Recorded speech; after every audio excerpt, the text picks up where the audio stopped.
नमस्कार साथियों। संसद का ये सत्र अत्यंत महत्वपूर्ण है।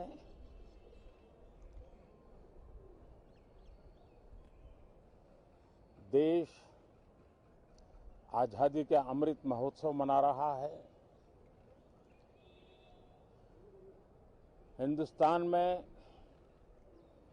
चारों दिशाओं में से इस आजादी के अमृत महोत्सव के निमित्त रचनात्मक, सकारात्मक, जनहित के लिए, राष्ट्रहित के लिए सामान्य नागरिक अनेक कार्यक्रम कर रहे हैं, कदम उठा रहे हैं और आजादी के दीवानों ने जो सपने देखे थे उन सपनों को पूरा करने के लिए सामान्य नागरिक भी इस देश का अपना कोई न कोई दायित्व निभाने का प्रयास कर रहा है। ये खबरें ये अपने आप में भारत के उज्जवल भविष्य के लिए शुभ संकेत है। कल हमने देखा है, पिछले दिनों संविधान दिवस भी नए संकल्प के साथ संविधान के स्पिरिट को चरितार्थ करने के लिए हर किसी के दायित्व के संबंध में पूरे देश ने एक संकल्प किया है। इन सब के परिप्रेक्ष्य में हम चाहेंगे, देश भी चाहेगा, देश का हर सामान्य नागरिक चाहेगा कि भारत का संसद का ये सत्र और आगे आने वाले भी सत्र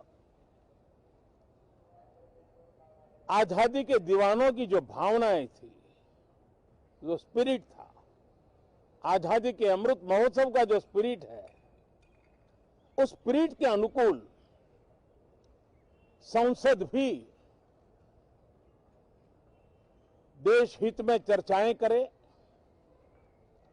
देश की प्रगति के लिए रास्ते खोजे, देश की प्रगति के लिए नए उपाय खोजे और इसके लिए ये सत्र बहुत ही विचारों की समृद्धि वाला, दूरगामी प्रभाव पैदा करने वाले सकारात्मक निर्णयों वाला बने। मैं आशा करता हूं कि भविष्य में संसद को कैसा चलाया, कितना अच्छा कंट्रीब्यूशन किया, उस तराजू पे तोला जाए, न कि किसने कितना जोर लगा करके संसद के सत्र को रोक दिया। ये मानदंड नहीं हो सकता है। मानदंड ये होगा कि संसद में कितने घंटे काम हुआ, कितना सकारात्मक काम हुआ। हम चाहते हैं सरकार हर विषय पर चर्चा करने के लिए तैयार है, खुली चर्चा करने के लिए तैयार है। सरकार हर सवाल का जवाब देने के लिए तैयार है और आजादी के अमृत महोत्सव में हम ये भी चाहेंगे कि संसद में सवाल भी हो, संसद में शांति भी हो। हम चाहते हैं संसद में सरकार के खिलाफ, सरकार की नीतियों के खिलाफ जितनी आवाज प्रखर होनी चाहिए हो, लेकिन संसद की गरिमा, स्पीकर की गरिमा, चेयर की गरिमा, इन सब के विषय में हम वो आचरण करें जो आने वाले दिनों में देश की युवा पीढ़ी को काम आए। पिछले सत्र के बाद कोरोना की विकट परिस्थिति में भी देश ने 100 करोड़ से अधिक डोजेज कोरोना वैक्सीन और अब हम 150 करोड़ की तरफ तेजी से आगे बढ़ रहे हैं। नए वेरिएंट की खबरें भी हमें और सतर्क करती हैं और सजग करती हैं।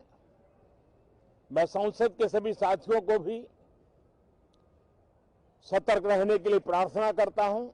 आप सभी साथियों को भी सतर्क रहने के लिए प्रार्थना करता हूं, क्योंकि आप सबका उत्तम स्वास्थ्य, देशवासियों का उत्तम स्वास्थ्य ऐसी संकट की घड़ी में हमारी प्राथमिकता है। देश के 80 करोड़ से अधिक नागरिकों को इस कोरोना काल के संकट के में और अधिक तकलीफ न हो, इसलिए प्रधानमंत्री गरीब कल्याण योजना से अनाज मुफ्त में देने की योजना चल रही है।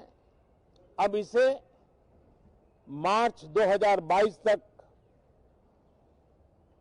समय आगे कर दिया गया है। करीब 2,60,000 करोड़ रुपए की लागत से 80 करोड़ से अधिक देशवासियों को